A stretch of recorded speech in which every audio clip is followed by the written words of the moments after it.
ओम शांति।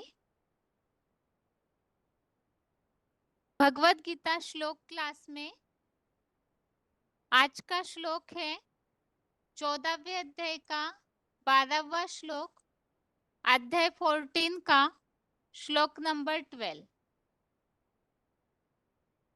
श्लोक है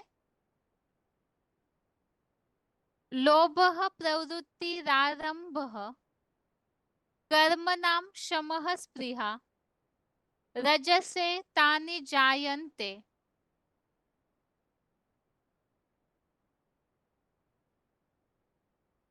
विवृद्धे भरतर्षभ। श्लोक दोबारा।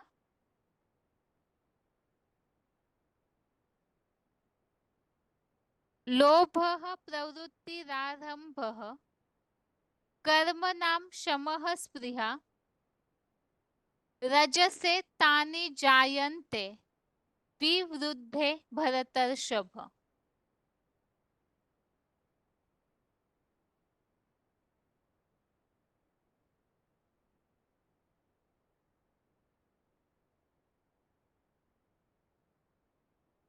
श्लोक का संधि विच्छेद है लोभः प्रवृत्तिः आरम्भः कर्मणां अशमः स्पृहा रजसि एतानि जायन्ते विवृद्धे भरतर्षभ।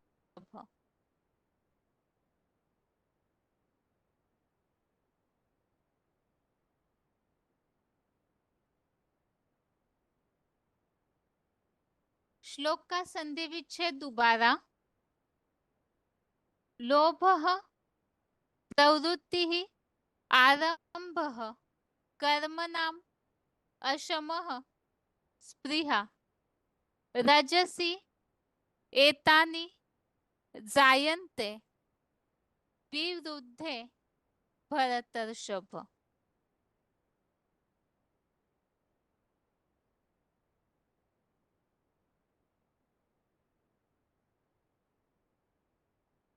शब्दों के अर्थ है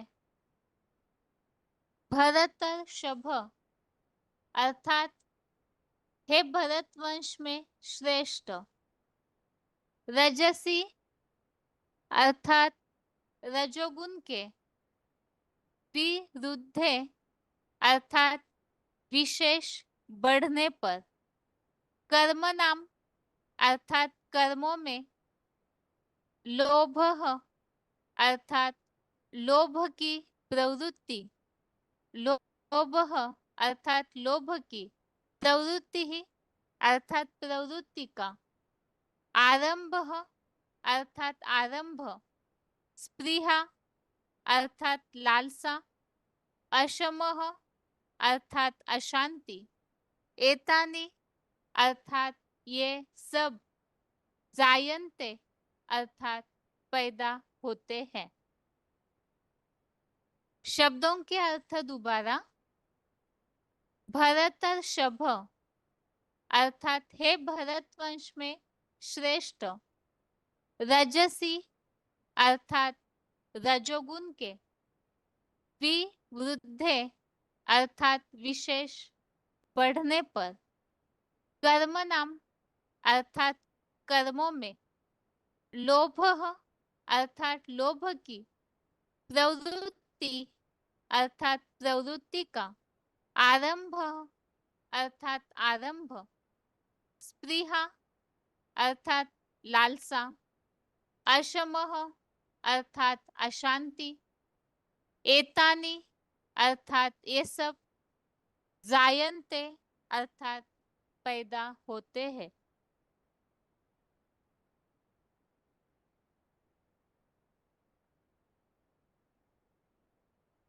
श्लोक का अर्थ है हे भरत वंश में श्रेष्ठ।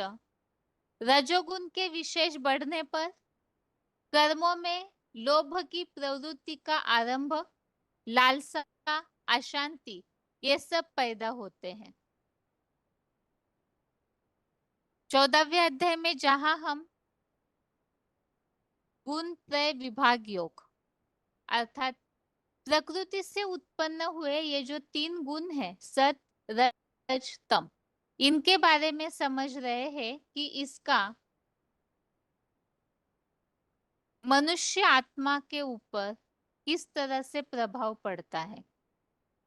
आत्माएं जब शरीर का आधार लेती है, तो वैसे 13वें अध्याय में भी हमने इस बात को समझा है कि प्रकृति से उत्पन्न हुए इन 3 गुणों के कारण आत्मा जन्म मरण के चक्र में आने के लिए बंधी हुई है।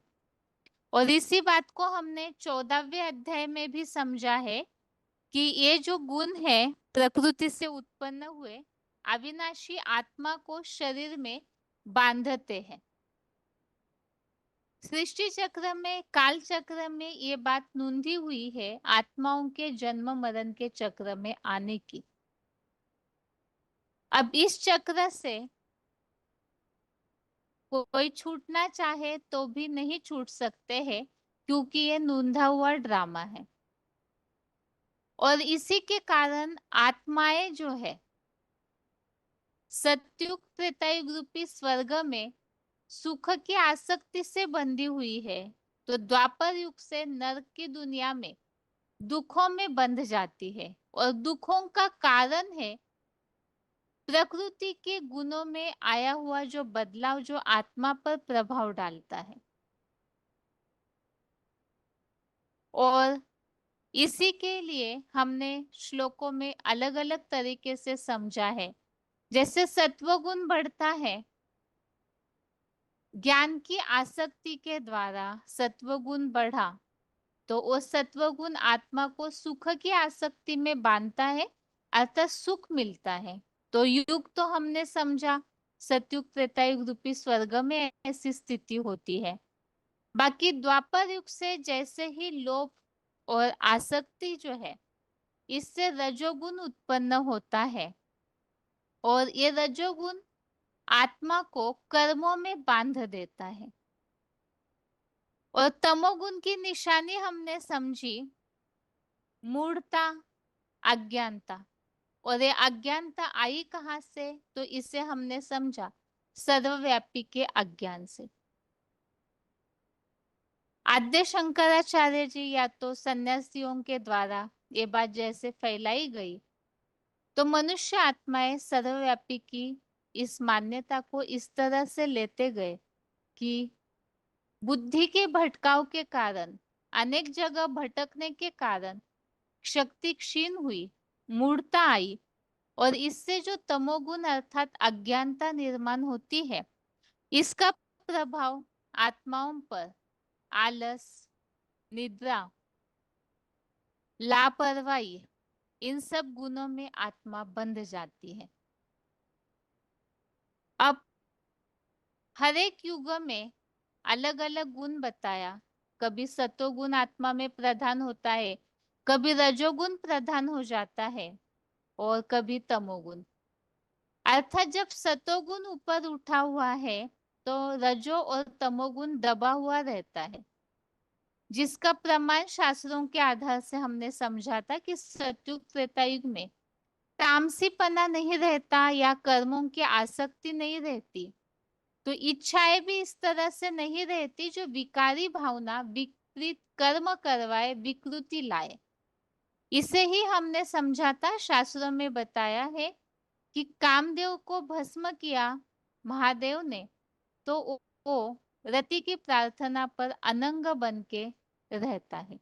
अर्थात ऐसी जो इंद्रियां है वो विकृति पैदा करने वाली सतयुग में नहीं होती है। तो सतोगुण अर्थात आत्मा में ज्ञान का प्रकाश बढ़ा हुआ है। द्वापर युग आता है तो रजोगुण ऊपर उठता है, सतोगुण उसके आगे दब जाता है। और तमोगुण जब बढ़ता है कलयुग में, तो बाकी 2 गुण जो है वो दब जाते हैं। भगवत गीता जो है, पहले अध्याय में ही हमने धर्म क्षेत्र कुरुक्षेत्र इस श्लोक में ही समझा कि वास्तव में भगवत गीता का ज्ञान जो है कलयुग अंत में ही दिया गया है, क्योंकि इसी समय सारे धर्मों मौजूद होते हैं और इसी समय ही मनुष्य आत्माओं को दुख, अशांति से मुक्ति की आवश्यकता भी होती है। तब परमपिता इस सृष्टि पर आते हैं और आकर के ज्ञान देते हैं। तो उस ज्ञान को सुनकर के कलयुग में तो सभी तमो प्रधान है, अज्ञानता के कारण मूढ़ बन चुके हैं। लापरवाही, आलस्य, निद्रा, इन सब अवगुणों ने घेरा हुआ है। अब ऐसी स्थिति में वो ऊपर कैसे उठ सकते हैं? सतोगुण ऊपर कैसे आ सकता है? क्योंकि रजोगुण और तमोगुण जैसी कमियों को लाने के लिए भी, जैसे धर्म पिताए या अलग अलग जो मत मतांतर फैले, उसके कारण द्वापर कलयुग से संग के रंग के प्रभाव से आत्माएं जो है बंध गई और उसी के कारण ये जो प्रधानता है रजोगुण की या तमोगुण की बढ़ते गई। अब इससे विपरीत जब कलयुग अंत में तमोगुण अज्ञानता बढ़ी हुई है तो सतोगुण ऊपर कैसे आए? तो परम पिता शिव इस सृष्टि पर कलयुग अंत में आते हैं, उनके द्वारा जो ज्ञान दिया जाता है तो ब्राह्मण बनकर के ब्रह्मावत्स उस ज्ञान को धारण करके जितना जितना मनन चिंतन मंथन करते हैं तो उस मनन चिंतन मंथन के द्वारा ज्ञान अर्थात समझ शक्ति, अज्ञानता अर्थात अंधकार जो गफलत में डालता है, अब इससे विपरीत समझ शक्ति जब बढ़ेगी, ज्ञान का मनन चिंतन मंथन जब करेंगे तो आत्मा में ज्ञान प्रकाश उपजने लगता है, निर्माण होने लगता है। और ये जो ज्ञान प्रकाश है वो जब बढ़ जाता है तो सतोगुण बढ़ा हुआ है। ज्ञान की आसक्ति, ज्ञान अर्थात ही सत्य, तो भगवान सत्य है, उनके द्वारा सत्य ज्ञान आता है, उस ज्ञान के द्वारा मुक्ति मिलती है। तो अज्ञानता से मुक्ति, ऐसा अंधकार जब दूर हो जाता है तो सतोगुण बढ़ता है जो कि नई दुनिया का निर्माण होता है। इसी के प्रमाण के लिए शास्त्रों में, भक्ति मार्ग में, देवी देवताओं के चित्रों में, वो भी विशेषकर जो लक्ष्मी नारायण है सबसे श्रेष्ठ जिन्हें माना जाता है, तो एडवांस कोर्स के मुताबिक भी हम चित्रों में इस बात को देखते हैं, भक्ति मार्गीय चित्रों में भी ऐसे जो श्रेष्ठ परम पदधारी है उन्हें प्रकाश की दुनिया में ही दिखाया हुआ है। अर्थात जितना बुद्धि में शुद्ध संकल्प चलते जाएंगे, तमो प्रधानता से तो अज्ञानता के संकल्प और ज्ञान युक्त संकल्पों से जब पूरी तरह से मन बुद्धि में ज्ञान के ही संकल्प दौड़ने लगते हैं लगातार, तो उससे ज्ञान का प्रकाश निर्माण होता है। ज्ञान की प्रकाश की दुनिया में ही जो आत्माएं रहती है, तो ऐसे श्रेष्ठ वाइब्रेशन से, क्योंकि संकल्प सुधरे तो वायुमंडल सुधरा, वायुमंडल सुधरा तो उसी से ही संगठित वाइब्रेशन से सृष्टि का परिवर्तन होता है। तो ये ज्ञान की आसक्ति से ही सत्वगुण बढ़ जाता है। अभी तक के श्लोकों में हमने इन बातों को समझा है कि नई दुनिया का निर्माण कैसे होगा। जब तमो प्रधान सृष्टि है, सतोगुण दबा हुआ है, तो उसे ऊंचा उठाने के लिए ज्ञान के मनन की आवश्यकता होती है। अब फिर से ये सृष्टि चक्र जब चलता है तो द्वापर युग से रजोगुण कैसे बढ़ता है, उसका प्रभाव क्या होता है, उसे आज के श्लोक में बताया है कि रजोगुण के बढ़ने पर कर्मों में लोभ की प्रवृत्ति का आरंभ।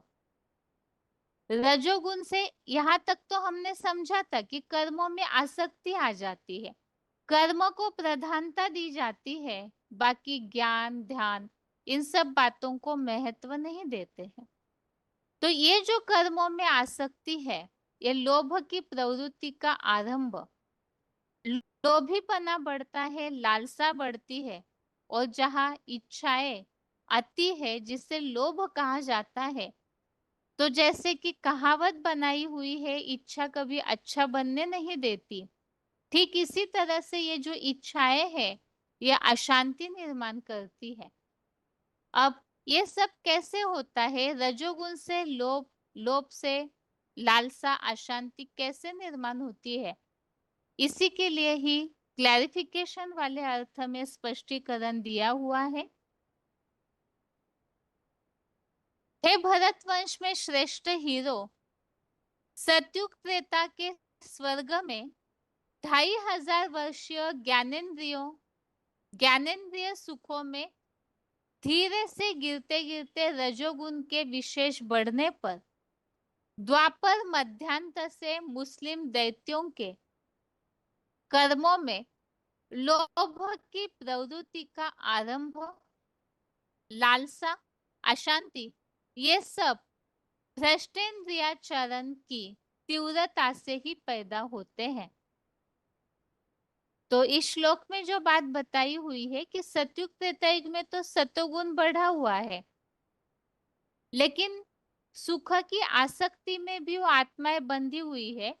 तो सुख भोगने के कारण आत्माओं की, देवात्माओं की आत्मा रूपी बैटरी परसेंटेजली धीरे धीरे नीचे गिरती जाती है। और जैसे द्वापर युग आता है तो 2500 वर्षीय स्वर्ग में आत्मा की बैटरी धीरे धीरे डिस्चार्ज होते होते द्वापर युग में देहभान बढ़ता है। उसे भी हमने पिछले श्लोकों में समझा था। धर्म पिताओं के आने पर इस सृष्टि में जो संग के रंग की खाद देवात्माओं में मिक्स हो जाती है, तो वो देहभान ही वास्तव में रजोगुण वो बढ़ जाता है। और इसी का प्रभाव जो बताया है मुस्लिम धर्म के आने से कर्मों में लोभ की प्रवृत्ति का आरंभ, लालसा, अशांति, ये सब पैदा होते हैं। द्वापर युग से देहभान आया तो वैसे ही धीरे धीरे भ्रष्ट इंद्रियों का आचरण भी शुरू हो जाता है।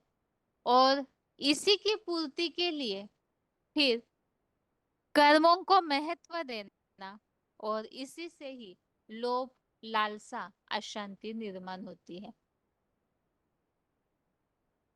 तो इस तरह से आज के श्लोक में रजोगुण के प्रभाव को फिर से एक बार रिपीट करके समझाया है कि रजोगुण के कारण किस तरह से कर्मों में आसक्ति, लालसा और अशांति आती है। और इसका मूल प्रभाव है ही है भ्रष्ट इंद्रियों का आचरण, विकारी भावनाएं, जिसके लिए हमने यहाँ रेफरेंस में तीसरे अध्याय का 37वां श्लोक, अध्याय 3 का श्लोक नंबर 37 है, इसमें इस बात को समझाया है। कामेश क्रोधेश रजोगुण समुद्भव महाशनो महापापमा विद्धेन मिह वैरिनम। द्वापर से 2500 वर्ष में रजोगुण से पैदा यह डकैतों का मुखिया काम विकार और यह सत्यानाशी क्रोध बहुत भोगी है, बड़ा पापी है, क्योंकि कामांग ही विनाशी देह में आत्मा का महापापी भ्रष्टांग है। इस द्वैतवादी विधर्मियों विदेशियों के संसार में इसको वैरी समझ। तो कामनाओं के कारण क्रोध, क्रोधी व्यक्ति अशांत होता है क्योंकि उसकी बुद्धि नष्ट हो जाती है। और इच्छाएं अर्थात विकारी भावनाएं जब निर्माण होती है तो उसके कारण उनकी पूर्ति के लिए ही लोभ, और लोभी या क्रोधी व्यक्ति अशांत तो होगा ही, क्योंकि दूसरे अध्याय में भी हमने इस बात को समझा हुआ है। जिसमें बुद्धि नहीं है, भावना नहीं है, भोगी है, तो उसमें समझ नहीं होती, तो उसमें शांति कहाँ से आएगी, सुख कहाँ से आएगा, वो अशांत ही रहेंगे।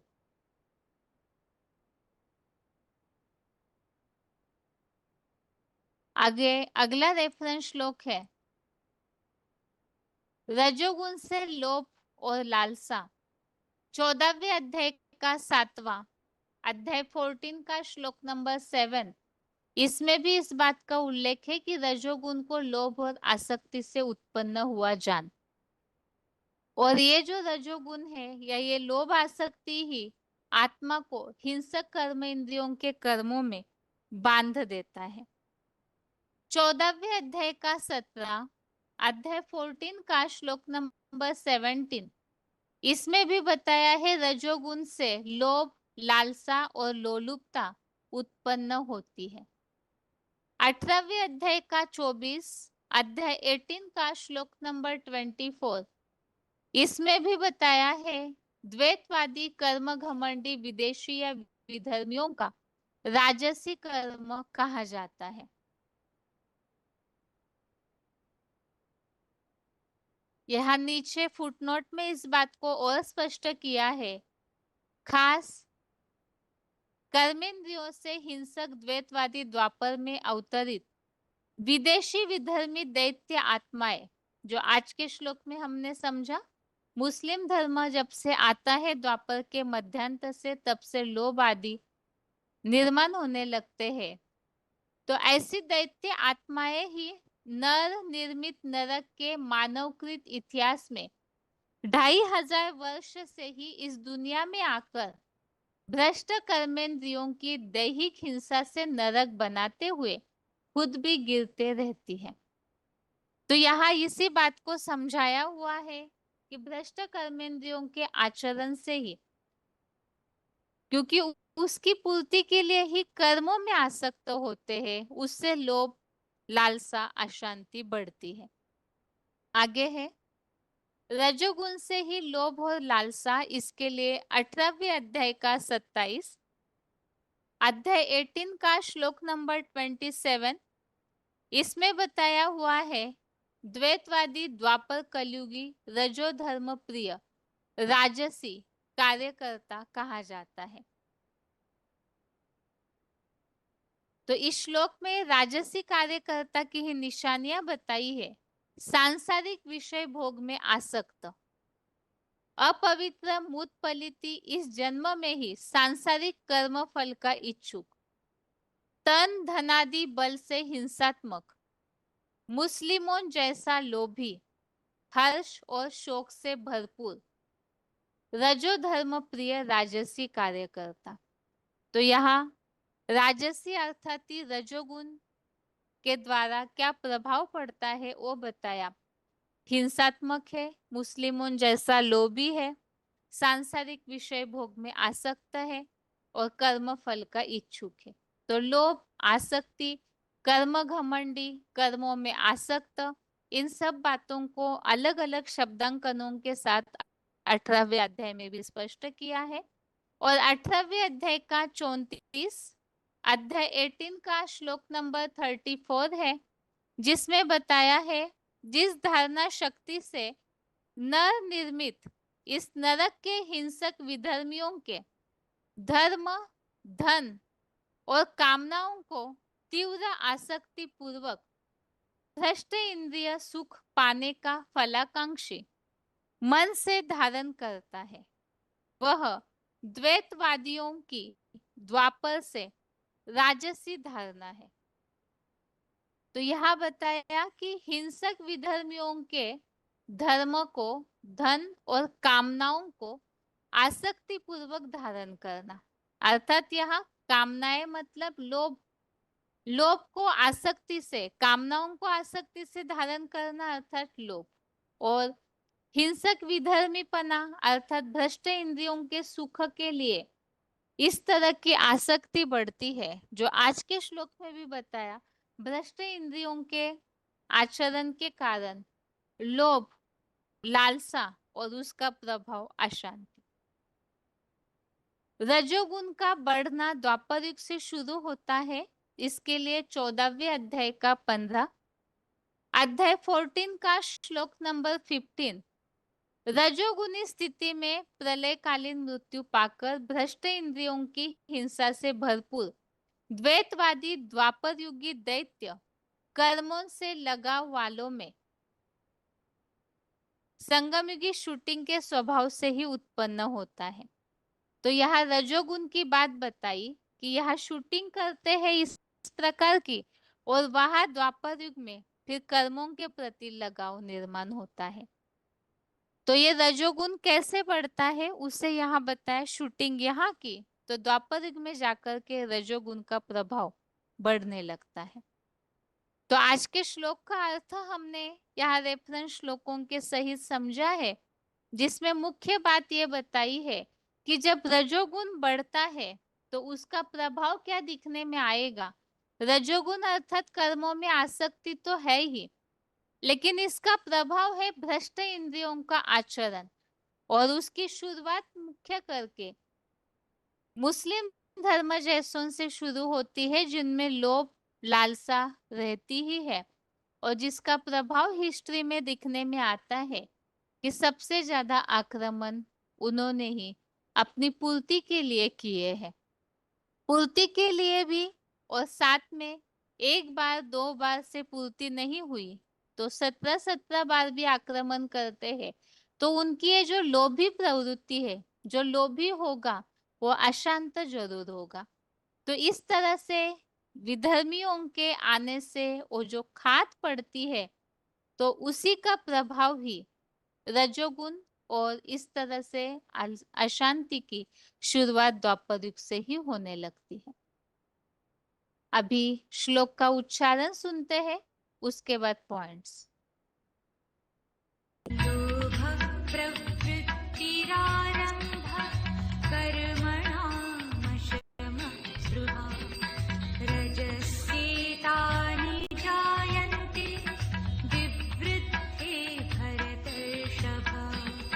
हे भरतवंश में श्रेष्ठ हीरो, सतयुग त्रेता के स्वर्ग में 2500 वर्षीय ज्ञानेंद्रिय सुखों में धीरे से गिरते गिरते रजोगुण के विशेष बढ़ने पर द्वापर मध्यांत से मुस्लिम दैत्यों के कर्मों में लोभ की प्रवृत्ति का आरंभ, लालसा, अशांति, ये सब भ्रष्टेंद्रियाचन की तीव्रता से ही पैदा होते हैं।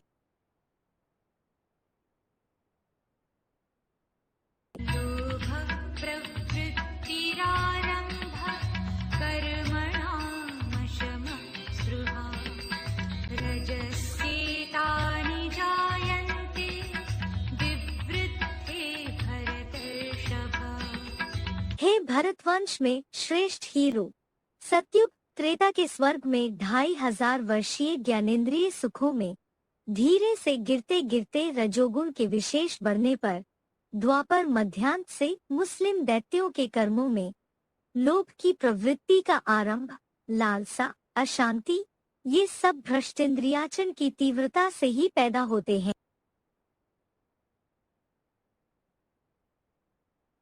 आगे है श्लोक संबंधित points. VCD number 2405, VCD number 2405 16 minute 16 minutes के बाद से लिया हुआ पॉइंट है। सतयुग त्रेता के स्वर्ग में ज्ञानेंद्रिय सुखों में धीरे धीरे से गिरते हैं। और सतो प्रधान दुनिया में रहने वाली मनुष्य आत्माएं देव आत्माएं कहो, सात्विक जीवन तो जीती हैं, परंतु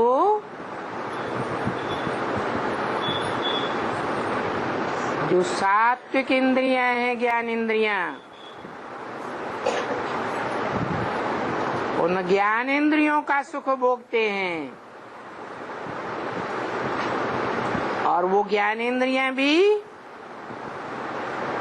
देह का अंग हैं।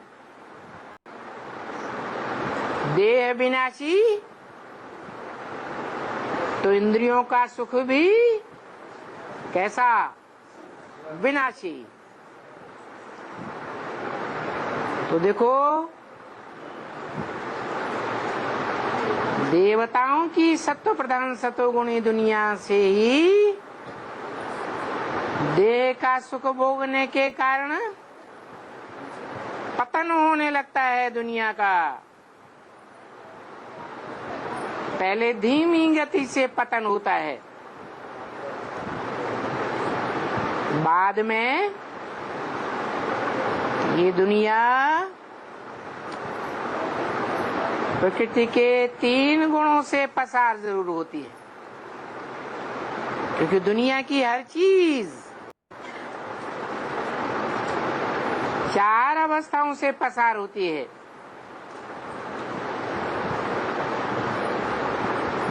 सत्व प्रधान, सत्व सामान्य, रजो और तमो।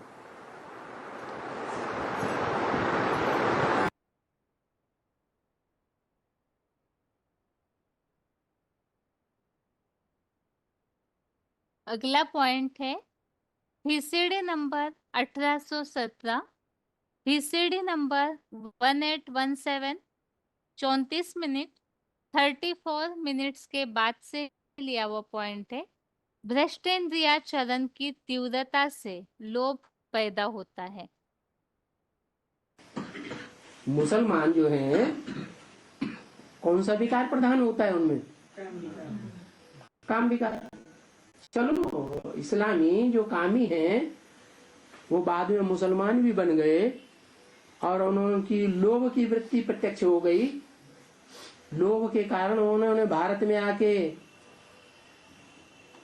डकैती डाली, डकैत बन गए, हिंसा करी, लोभ के कारण की ना। लेकिन उस हिंसा के पीछे, लूटपाट के पीछे भी कोई मकसद रहा होगा कि नहीं? है? क्या मकसद था जो यहाँ आकर के उन्होंने लूटपाट की? है? है? अपना विस्तार करने का, अपना फिर विस्तार करने से फायदा क्या है? इससे और हम की जिंदगी भोगने वाले हैं। हाँ, ये मुख्य बात है देवताओं की असुरों की। गीता में भी कहा यस्य सर्वे समारंभा काम संकल्प वर्जिता, जिसके जीवन के सारे कार्य काम विकार के संकल्प से रहित हो। क्या? देवताओं के जो कार्य होते हैं, जैसे नाटकबाजी करते हैं, चित्रकारी करते हैं, संगीत विद्या में रत रहते हैं, चित्रकारी करते हैं, तो उसमें उनका काम विकार काम करता है नहीं। द्वापर युग से क्या होता है? हरेक मनुष्य मात्र का किसी भी कार्य करने का लक्ष्य क्या रहता है? कोई भी धंधा दौड़ी करेंगे उसका लक्ष्य क्या है? काम विकार का सुख लेना, ये लक्ष्य रहे।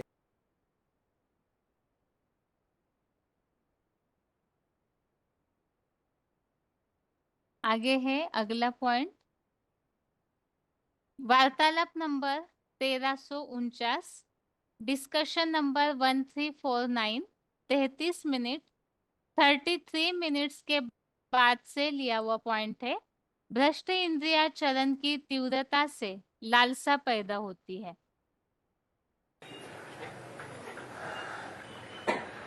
द्वापर में संग्रह वृत्ति शुरू हो जाती है। पेट में जैसे माल इकट्ठा करते हैं ना, ऐसे ही पेटू हो जाते हैं।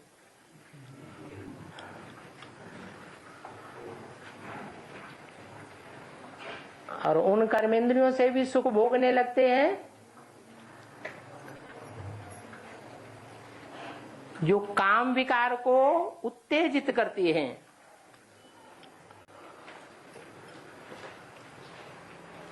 सबकी कामनाएं बढ़ती जाती हैं। देवताओं की कोई कामना नहीं होती है, और द्वापर युग से मनुष्यों में अनेक प्रकार की कामनाएं होती हैं। कामनाओं के कारण उनको वैश्य कहा जाता है, विशियस। एक से संतुष्ट नहीं होते। एक की पूर्ति हुई तो दूसरी, तीसरी, चौथी, पांचवी संख्या बढ़ती जाती है, व्यभिचारी बनते जाते हैं। सतयुग त्रेता में देवताएं व्यभिचारी नहीं थे, सारा जीवन एक के साथ व्यतीत करते थे। एक जन्म ही नहीं, जन्म जन्मांतर एक ही आत्मा के साथ उनका संग रहता था। और द्वापर में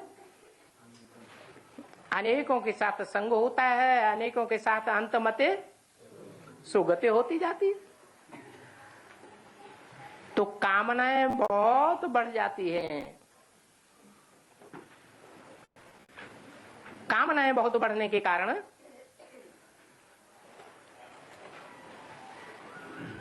जो देह की इंद्रियां हैं, कर्मेंद्रियां, उनसे सुख भोगने की लालसा बढ़ जाती है। इतनी लालसा बढ़ती है कि कोई कोई तो अनेक धर्मों में कन्वर्ट होती रहती।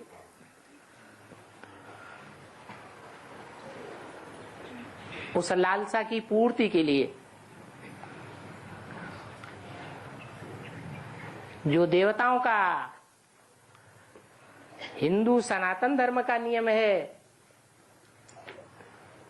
एक नारी सदा ब्रह्मचारी, वो दूसरे धर्म में कन्वर्ट होने वाली आत्माएं उस नियम को पूरा ही तोड़ देती है। तो विषय विकार बढ़ेंगे या घटेंगे? विषयस बन जाते हैं। विषयस से बना है वैश्य।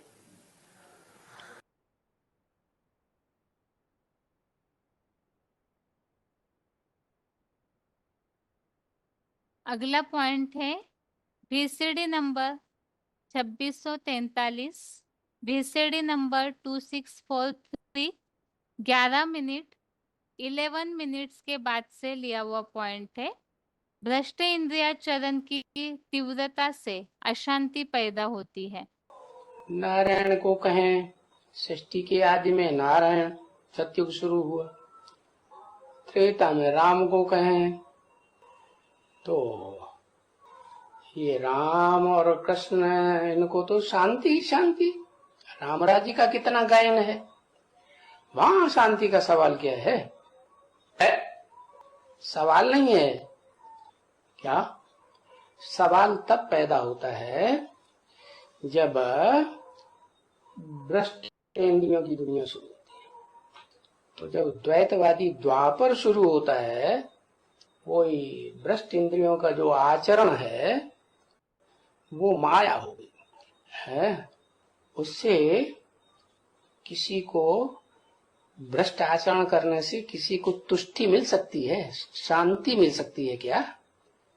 मिल ही नहीं सकती। तो अशांति की दुनिया पैदा हो जाती है।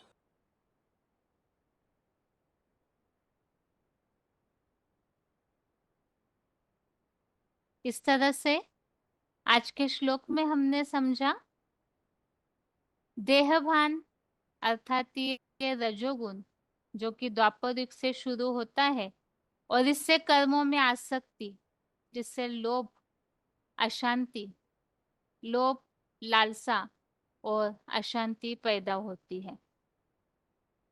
अभी आगे है रिवीजन। रिवीजन के लिए 11वें अध्याय का 31 और 32वां श्लोक, अध्याय 11 का श्लोक नंबर 31-32। अभी तक के श्लोकों में हमने विराट रूप में जो पिछले कुछ श्लोकों में लगातार इस बात को समझा है कि भगवान ने अर्जुन को तीसरे नेत्र से जो रूप दिखाया है विराट रूप का, तो भयंकर रूप जो है सृष्टि परिवर्तन के लिए धारण करते हैं, उस रूप को देख करके तीनों लोग भय से कांपने लगते हैं। कोई तो आश्चर्यान्वित होकर के उस रूप को देखते हैं, कोई स्तुति करते हैं, लेकिन जो भयंकर रूप विराट रूप का देखने में आता है, जिसका प्रभाव किस तरह से वो भी हमने समझा। आग उगलते हुए मुख है और तेज उनकी भयंकर वाणी का इस तरह से है कि सारा संसार उससे तपता है। वो भयंकर वाणी से जो बताया, उनके उन मुखों से और सबको निगलते हुए चाट रहे हैं, और इस रूप को देखने के कारण ही संसार के प्राणी न चाहते हुए भी अपने देहभान के विनाश के लिए, जैसे पतंगे जो है वो क्षमा पर फिदा हो जाते हैं, इसी तरह से आत्माएं सहमत होकर के अपने देहभान के विनाश के लिए विराट रूप की ओर खींचे चले जाएंगे। तो ये जो सारा वर्णन 11वें अध्याय में यहाँ विराट रूप का, भयंकर रूप का हमने समझा है, ये देख करके अगले श्लोक में जो उल्लेख अर्जुन ने किया है उसे पढ़ते हैं।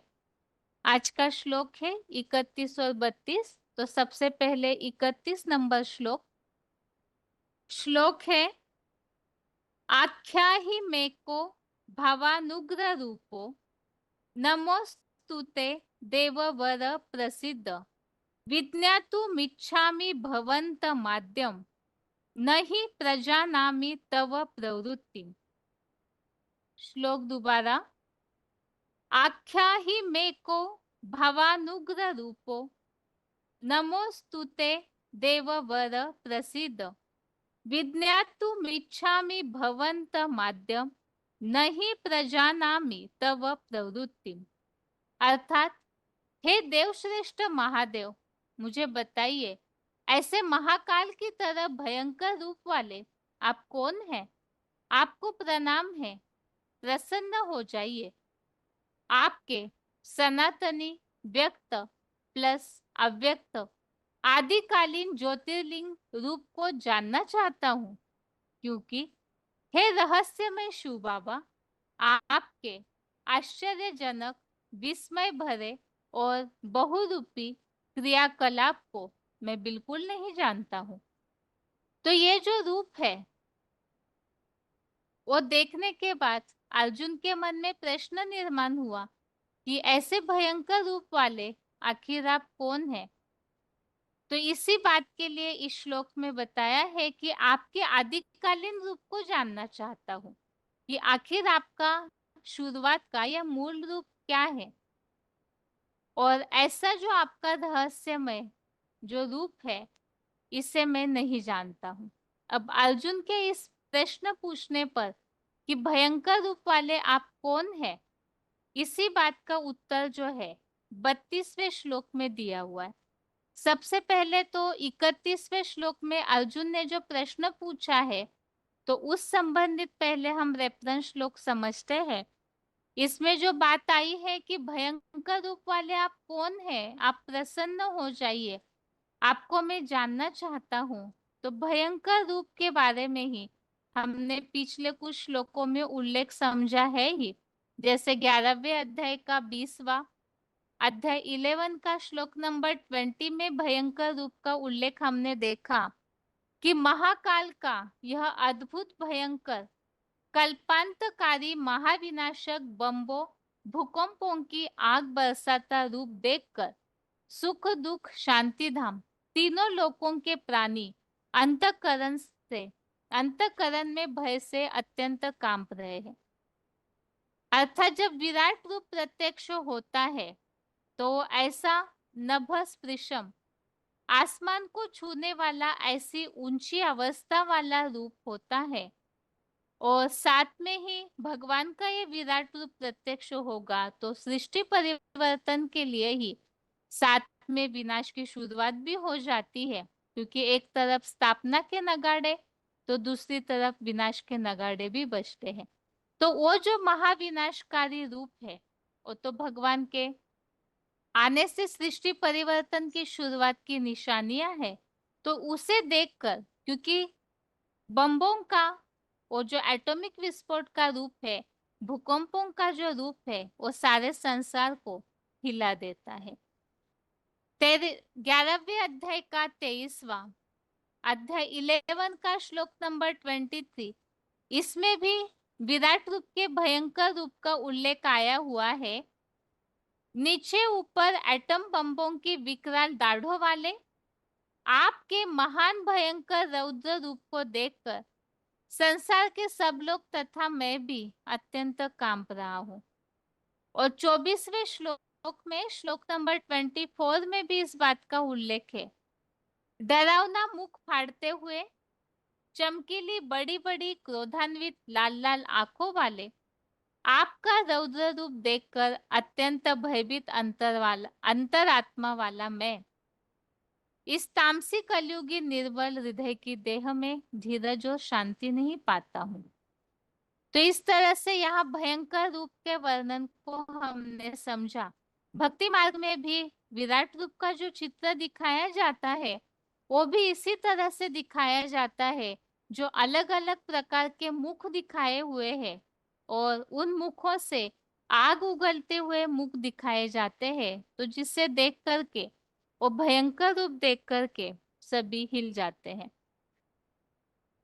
अर्जुन ने इस पर विराट रूप का वो भयंकर रूप देखकर उनसे कहा कि आप प्रसन्न हो जाइए, शांत हो जाइए। इसी के लिए ही 11वें अध्याय का 25, अध्याय 11 का श्लोक नंबर 25, इसमें बताया है कि विकराल दाढ़ों वाले प्रलयकालीन आग जैसी उगलती आपकी मुखों को देख कर के ही दिशाएं भूल गया हूँ, चैन नहीं पड़ता है, प्रसन्न हो जाइए। 11वें अध्याय का 45 श्लोक नंबर 45 में भी इस बात का उल्लेख है। पहले कभी न देखे रूप को देखकर हर्षित हुआ हूँ, फिर भी भयंकर रूप देखकर भय से मेरा मन अत्यंत व्याकुल हुआ है। तथा हे ज्ञानदाता, वही पहले वाला वैकुंठवासी विष्णु का सौम्य सुखद रूप मुझे दिखाइए। हे जगत के सदा अकूट आश्रय, अभी मैंने जान लिया है, प्रसन्न हो जाइए। तो पहले तो ज्ञान नेत्र के द्वारा 11वें अध्याय में अर्जुन को विराट रूप क्या है, वास्तविक भगवान का परिचय क्या है, उनकी क्षमता, उनकी शक्तियों के बारे में ज्ञान नेत्र से अर्जुन को साक्षात्कार कराया गया। उसके बाद जो वास्तविक रूप है सृष्टि परिवर्तन का, और रौद्र रूप, भयंकर रूप दिखाया गया। और उस रूप को जब अर्जुन सहन नहीं कर पाए, क्योंकि भयंकर रूप को देखकर सारी सृष्टि कांपने लगती है, तो फिर अर्जुन ने भगवान से कहा कि अपना वही सौम्य रूप, विष्णु चतुर्भुज वाला रूप जो है वो मुझे दिखाइए। अभी यहाँ 31वें श्लोक में जो अर्जुन ने पूछा है कि भयंकर रूप वाले आखिर आप कौन है, इस पर 32वें श्लोक में भगवान ने अर्जुन को उत्तर दिया है और अपना परिचय भी दिया है। तो यहाँ श्लोकों के टॉपिक में भगवान द्वारा अपने प्रभाव का वर्णन और अर्जुन को युद्ध के लिए उत्साहित करना। 32वां श्लोक है जिसमें भगवान ने अर्जुन को उत्तर दिया है। श्री भगवान उवाच, कालोस्मि लोक क्षयकृत प्रवृद्धो लोकान् समाहर्तु मिह प्रवृत्तः ऋतेऽपि त्वां न भविष्यन्ति सर्वे एव स्थिताः प्रत्यनीकेषु योधाः। श्लोक दोबारा। श्री भगवान उवाच, कालोस्मि लोक क्षयकृत प्रवृद्धो लोकान् समाहर्तु मिह प्रवृत्तः ऋतेऽपि त्वां न भविष्यन्ति सर्वे एव स्थिताः प्रत्यनीकेषु योधाः। अर्थात संसार का महाविनाश करता कल्पांतकालीन विकराल काल मैं हूँ, और सब धर्मों में से यहाँ शतवर्षीय पुरुषोत्तम संगम युगी शूटिंग में विष्णु लोकीय वैकुंठ के श्रेष्ठ लोगों के संगठनार्थ लगा हूँ। विरोधी धर्मों की सेनाओं में जो योद्धा बड़े ज्ञानी बने खड़े हैं, वे सब तेरे धर्म युद्ध में न होने पर भी नहीं बचेंगे, अवश्य अनिश्चय की मौत मरेंगे। तो इस पर अर्जुन के प्रश्न पर जो अभी हमने 31वें श्लोक में श्लोक पढ़ा कि भयंकर रूप वाले आप कौन हैं, आपको प्रणाम है, प्रसन्न हो जाइए, आपके आदिकालीन रूप को जानना चाहता हूँ, क्योंकि आपका ये क्रियाकलाप जो है आश्चर्यजनक, विस्मय भरा और ये बहुरूपी क्रियाकलाप मैं नहीं जानता हूँ।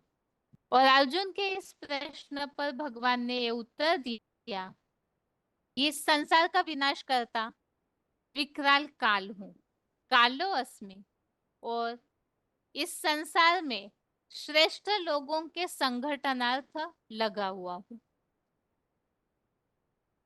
और अर्जुन को इसके साथ ही भगवान ने ये बात बताई कि अगर तुम युद्ध नहीं भी करोगे, क्योंकि पहले अध्याय में ही अर्जुन ने जब अपने रथ पर ही बैठ गए नाराज होकर, हताश होकर कि सारे सगे संबंधियों को मैं नहीं मार सकता, इन्होंने बचपन से मुझे पाला है, ये सगे संबंधी है, तो इनके आगे तो मुझे स्वर्ग भी नहीं चाहिए, इन लोगों को मार करके मैं स्वर्ग के सुख नहीं भोग सकता हूँ। तो अर्जुन के इस पुरुषार्थ में डाउन स्थिति को जो पूरी तरह हिम्मत हार गए, तो इसीलिए उन्हें समझाने के लिए भगवत गीता का ज्ञान शुरू हुआ। और 11वें अध्याय में आते आते भगवान ने अर्जुन को विराट रूप का भी परिचय कराया। तो इसीलिए भगवान अर्जुन से कह रहे हैं कि विरोधी सेनाओं में जो योद्धा ज्ञानी बने खड़े हैं, वो सब तेरे युद्ध न होने पर भी नहीं बचेंगे, अवश्य ही अनिश्चय की मौत मरेंगे। अर्थात अर्जुन को तो केवल निमित्त मात्र होकर कार्य करना है। अगर वो नहीं भी करेगा तो भी इस संसार में जो भी ऐसे विधर्मी क्वालिटी के हैं, उन सब का विनाश तो होगा ही होगा।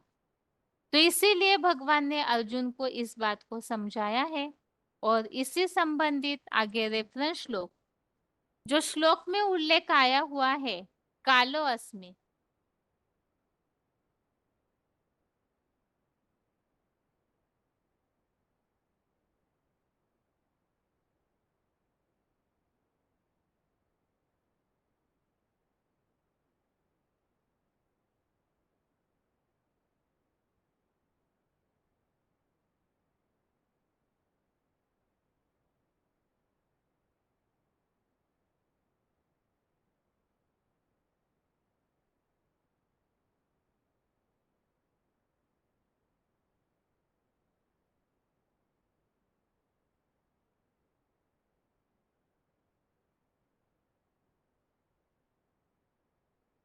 तो यहाँ 32वें श्लोक में जो उल्लेख आया है, विकराल काल हूँ, कालो अस्मि, इस संबंधित रेफरेंस श्लोक में पहला है 10वें अध्याय का 30वां अध्याय 10 का श्लोक नंबर 30। इसमें भी उल्लेख है कालह काल यतामहम, अर्थात काल गणना कर्ताओं में कालों का काल महाकाल हूँ। 10वें अध्याय का 32 अध्याय 10 का श्लोक नंबर 32, इसमें भी उल्लेख आया हुआ है अंत महाकाल मैं ही हूँ। तो यहाँ जो उल्लेख है सर्गा नाम आदि अंतश्च, तो इसमें अंतकर्ता महाकाल मैं ही हूँ।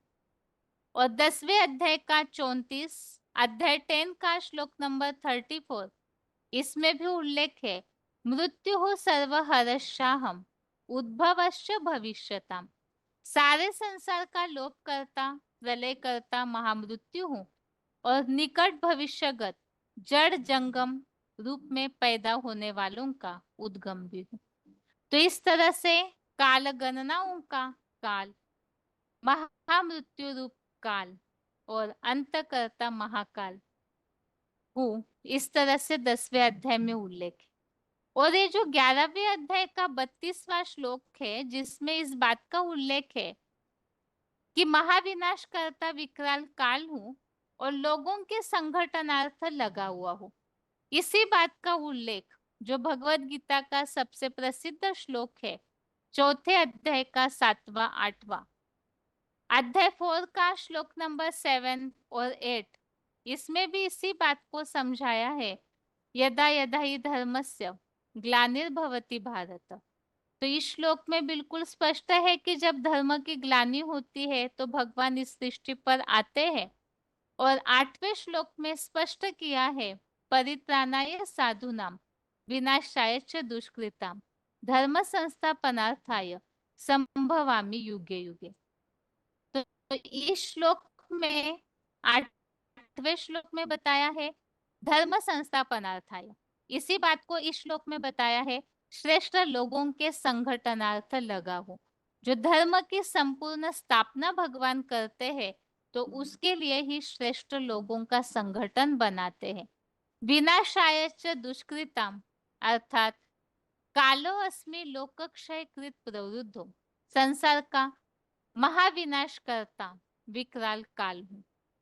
इस तरह से आज के श्लोक में भगवान ने अपना परिचय दिया कि इस संसार में विनाश करने और नई दुनिया के संगठन को बनाने के लिए भगवान कार्य करते हैं। तो भगवान के आने का परिचय इस श्लोक से भी मिलता है अभी श्लोक संबंधित पॉइंट समझते हैं। किसके द्वारा श्रेष्ठ लोगों का संगठन तैयार किया जा रहा है?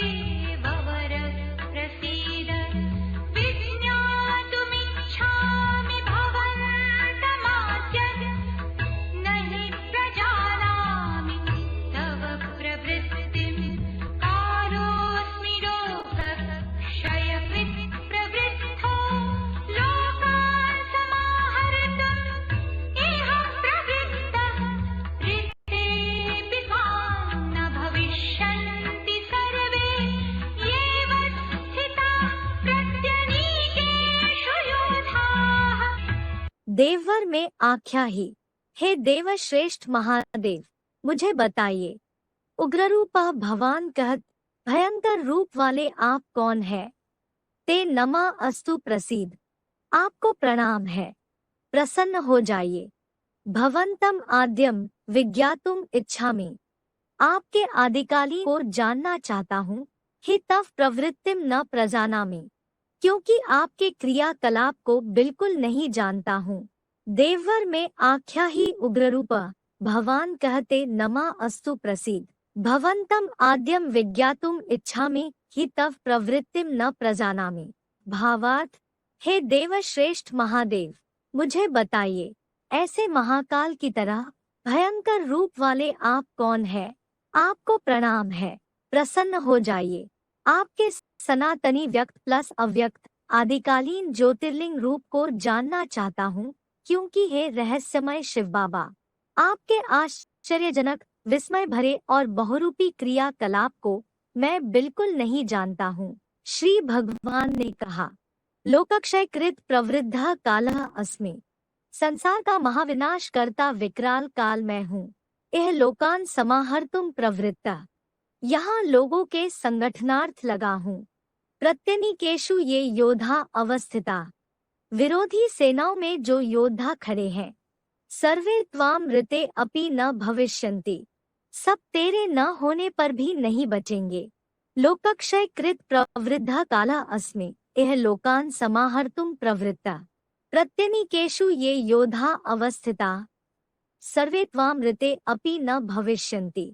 भावार्थ, संसार का महाविनाश करता कल्पांतकालीन विकराल काल मैं हूँ और सब धर्मों में से यहाँ शतवर्षीय पुरुषोत्तम संगमयुगी शूटिंग में विष्णुलोकीय वैकुंठ के श्रेष्ठ लोगों के संगठनार्थ लगा हूँ।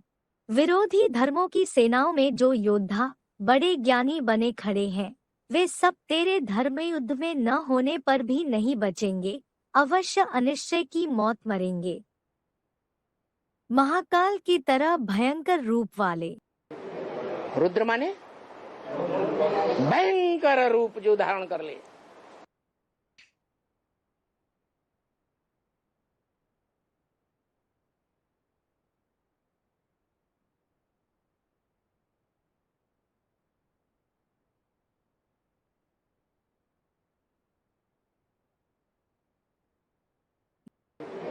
रुद्र माने भयंकर रूप जो धारण कर ले।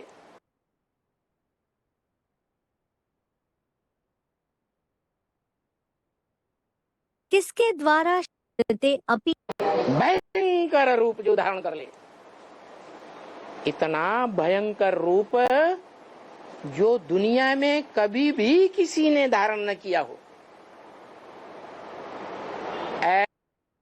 VCD number 2354, VCD number 2354। ऐसा महाकाल का रूप जो सारी दुनिया को खा जाएगा, लेकिन उसको कोई खा नहीं सकता। कालों का काल महाकाल, जिसको कोई काल खा नहीं सकता। सनातनी व्यक्त प्लस अव्यक्त ज्योतिर्लिंग रूप वो क्या है? निराकार है। तो बच्चों को भी नंबरवार निराकार बना कर जाता है। VCD number 2335, VCD number 2335।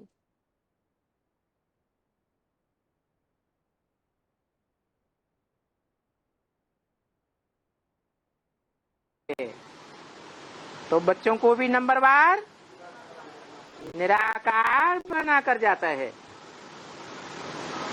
निराकारी, निर्विकारी और निरहंकारी बनाकर जाता है। इसलिए बोला, जो भक्ति मार्ग में कहते हैं तत्त्वम, वो ही तुम हो। जो अव्यक्त है वो व्यक्त भी है।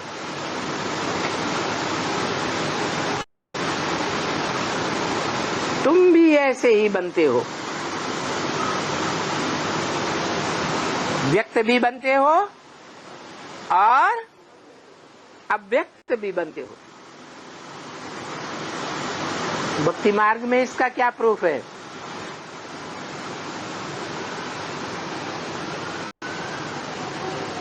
गीता में तो लिखा है अव्यक्त मूर्ति ना। कैसी मूर्ति है? अव्यक्त मूर्ति है। तो मूर्ति अमूर्त नहीं है। अमूर्त माने जिसकी मूर्ति न हो। मूर्ति तो है लेकिन अव्यक्त है, इन आंखों से देखी नहीं जा सकती। कौन सी मूर्ति? शंकर की मूर्ति तो आंखों से देखते हैं। नहीं देखते? देखते हैं। फिर कौन सी मूर्ति है जिसकी यादगार इस दुनिया में दिखाई जाती है? हैं? शिवलिंग। लिंग माने साकार बड़ा रूप। मूर्ति तो है। दुनिया की बड़ी बड़ी खुदाइयां हुई देश विदेश में, वो लिंग मूर्तियां सबसे जास्ती तादाद में मिली। लेकिन अव्यक्त क्यों कहा? इसलिए अव्यक्त कहा कि वो लिंग मूर्ति हाथ, पांव, नाक, आंख, कान, ज्ञानेंद्रियां और कर्मेंद्रियां उसमें दिखाई नहीं देती। अरे जब साकार है, बड़ा रूप है, तो वो कर्मेंद्रियां, ज्ञानेंद्रियां क्यों नहीं दिखाई देती? इसलिए दिखाई नहीं देती कि वो जब संपन्न याद की स्टेज में रहता है, संपन्न बन जाता है,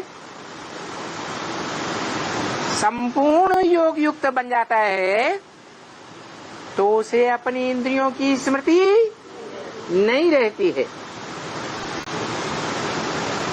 इस अवस्था को चित्रों में कैसे दिखाएं?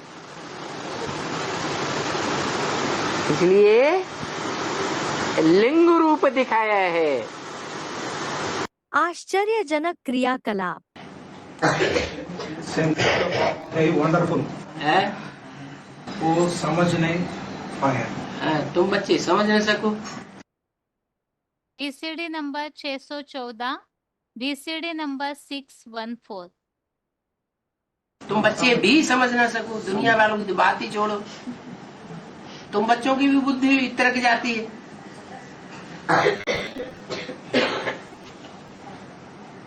तो उसका क्लियर अर्थ यही क्लियर अर्थ है कि शंकर का जो अड़भंगा पार्ट है वो सबको अनिश्चय पैदा करा देता है। बुद्धि में फिक्स बैठता नहीं है कि भगवान का पार्ट यही है या नहीं है। सब सबकी बुद्धि हिलती रहती है।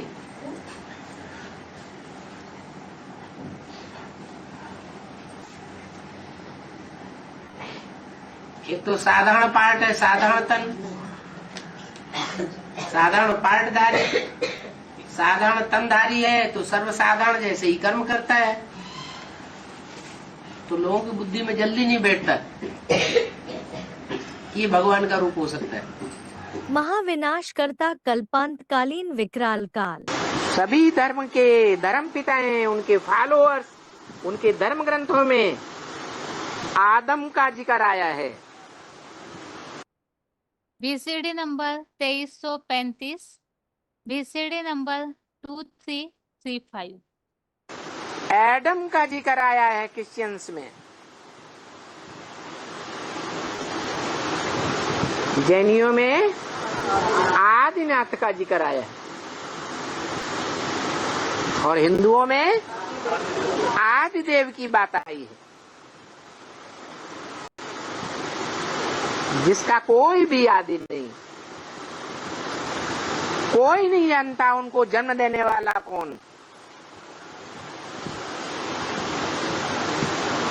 उसका कब जन्म हुआ, कब उसकी मृत्यु होती है, उसको मृत्यु में जाता हुआ कोई देखता ही नहीं,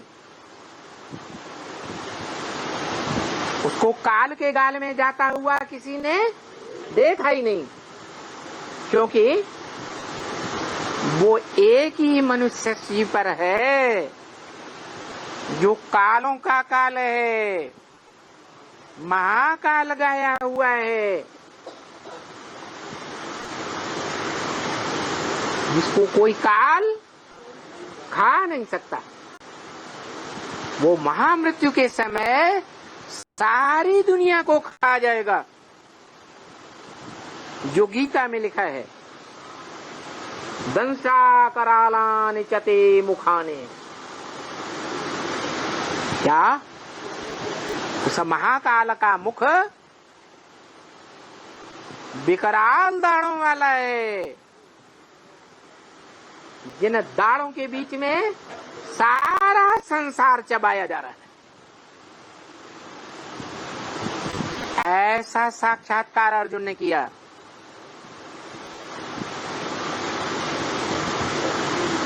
वो दाढ़ें क्या हैं? जो आसमान में ऊपर भी तैर रही हैं, जमीन के अंदर, सागर के अंदर तैर रही हैं। उन एटम बम रूपी दाढ़ों में सारा संसार चबाया जाने वाला है। नहीं तो आज से 80 वर्ष पूर्व मनुष्यों की बुद्धि में नहीं था कि ऐसा भी कोई बारूद तैयार हो सकता है जिसमें सारी दुनिया नष्ट हो जाए। विनाश पुरानी सृष्टि का वो काम है जो दुनिया का कोई भी great father Ibrahim, Buddha, Christ नहीं कर सके। अपने अपने नए धर्म की स्थापना तो की, लेकिन पुरानी चलती हुई धारणाओं का विनाश कोई ने नहीं किया। दुनिया में मैच्योरिटी बढ़ती चली गई। जो कार्य दुनिया में कोई नहीं कर सकता, वो कार्य परम पिता परमात्मा शिव का जो बड़ा बच्चा कहा जाता है, देवदेव महादेव, ब्रह्मादेव, विष्णुदेव और उनसे भी बड़ा महादेव, जिसके लिए आज भी गायन है। क्या? हर हर बम बम, ये टाइटल लगा हुआ है। पापों को हर लेता है, पापियों का हरण कर लेता है। हर हर काहे से एटम बमों के विस्फोट करा देता है। श्रेष्ठ लोगों के संगठनार्थ लगा हूँ। वो सर्वशक्तिवान बाप आकर के इस सारी मनुष्य सृष्टि में जितने भी आस्तिक धर्म हैं, गॉड फादर को मानने वाले, उनके बीच में जो श्रेष्ठ से श्रेष्ठ आत्माओं के रूप में माला, जिनका संगठन माला के रूप में सिमरा जाता है, स्मरण किया जाता है, उन माला के मणकों को वो सुप्रीम सोल बाप सर्वशक्तिवान पहले प्रत्यक्ष करता है, खुद गुप्त रहता है, क्योंकि वो गुप्त पाठधारी है। ज्ञान भी है, छुपा रुस्तम बाद में खुले। नास्तिक धर्म को छोड़ करके कोई ऐसा धर्म नहीं है जिसमें माला न घुमाई जाती हो। माला उस सुप्रीम सोल बाप के द्वारा बनाए हुए ह्यूमैनिटी के श्रेष्ठ से श्रेष्ठ संगठन की यादगार है। हर धर्म में वो माला घुमाई जाती है। माला के जो मणके हैं, हर धर्म की चुनी हुई श्रेष्ठ आत्माओं के प्रतीक हैं। उन श्रेष्ठ आत्माओं को परमात्मा बाप आकर के अभी सृष्टि से कलेक्ट कर रहे हैं। सारी मनुष्य सृष्टि से ये कलेक्शन किया जा रहा है।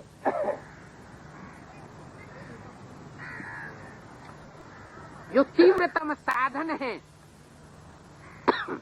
उनमें सबसे लेटेस्ट साधन कौन सा है अभी मनुष्य सृष्टि पर? कंप्यूटर। उस कंप्यूटर में इंटरनेट एक ऐसा साधन है कि जब वो अपनी पूरी मशीनरी को प्राप्त कर लेगा, टीवी से कनेक्ट हो जाएगा, तो बड़ी तीव्रता से वो 108 सितारे जो संसार के सर्वोपरि सितारे हैं, ज्ञान की चमक मारने वाले, वो प्रत्यक्ष हो जाएंगे।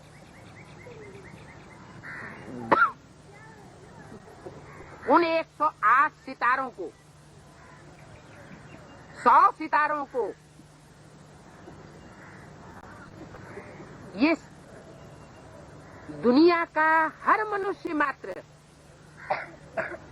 मानने के लिए मजबूर हो जाएगा। उन सितारों के द्वारा सारी दुनिया कंट्रोल की जाएगी।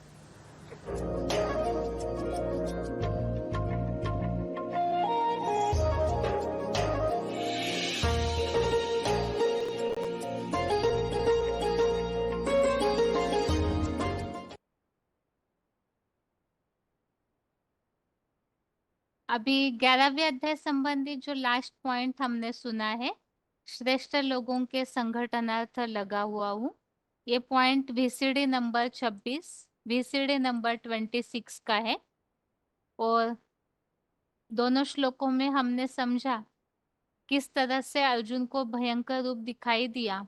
तो वो आश्चर्य वाला जो रूप है, उसे देख कर के अर्जुन ने भगवान से पूछा है कि आप कौन है। इस पर भगवान ने उत्तर दिया, कालो अस्मि, महाकाल हूँ। वैसे तो भक्ति मार्ग में भक्तों ने इस तरह से समझा है कि श्री कृष्ण जो है वही विराट रूप धारण करते हैं, लेकिन इस श्लोक के द्वारा ये बात स्पष्ट होती है कि महाकाल के रूप में जो गायन है या मान्यता है, वो तो महादेव की ही है। और महादेव का ही भयानक रूप दिखाया जाता है, विनाशकारी रूप भी, विनाश करने वाले के रूप में भी महादेव की ही मान्यता है।